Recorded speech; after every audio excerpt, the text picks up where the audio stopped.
Thank you for tuning in. This week's video will continue to talk about herbs and their purposes.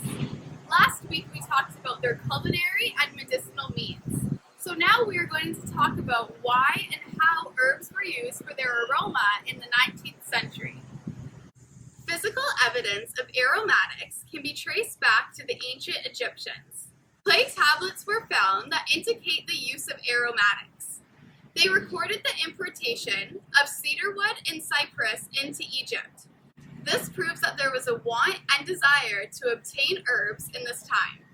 Out of the 5 senses that a human possesses, it is suggested that smell impacts and hits your brain the fastest. This gives herbs and aroma a direct path to one's brain, their thoughts, their well-being, and health. Fragrant herbs were used for various things in the 19th century.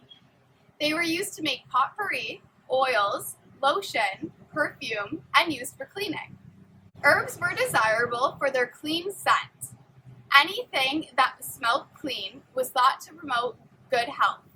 Let's look at potpourri, for example. Potpourri is a long-standing herb tradition that has been used throughout history.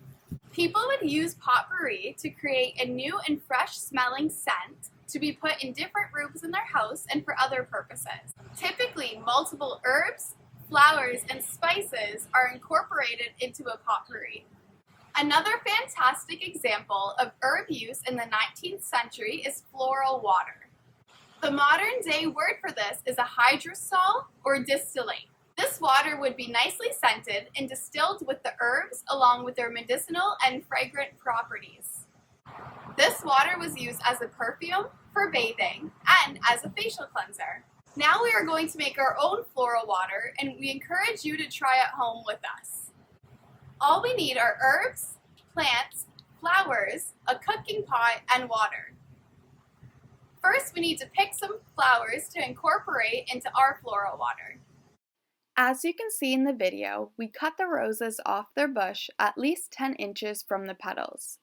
We are going to be using 2 handfuls of fresh flower petals, saving 1 handful for later on, fresh spearmint, and lemon balm.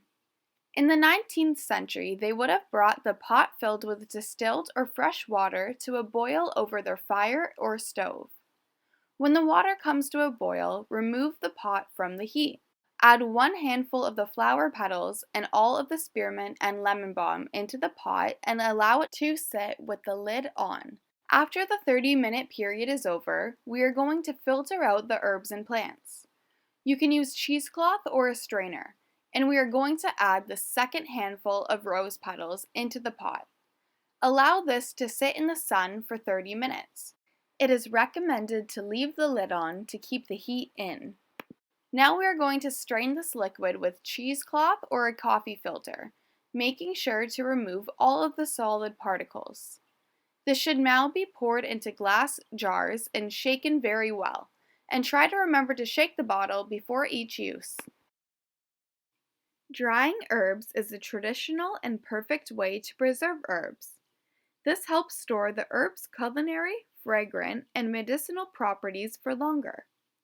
It is suggested to pick herbs during the morning time, just before their flowers start to bloom. Harvest them by cutting entire sprigs or just however many inches you need. Next, gently rinse the harvested herbs, and now they're ready to be dried. As shown on the screen, we have chosen to tie the bottom of the herbs together with twine to hang and let air dry.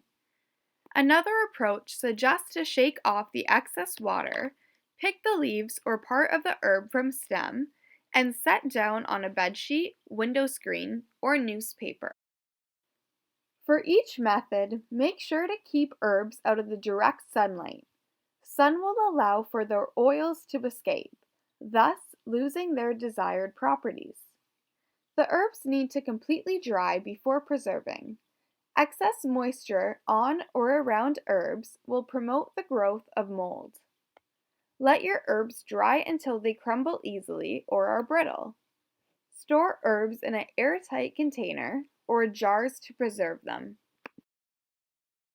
Thank you for tuning into our video. As you can probably notice, our garden is almost ready to be harvested. Make sure you check in next week to see what we do next.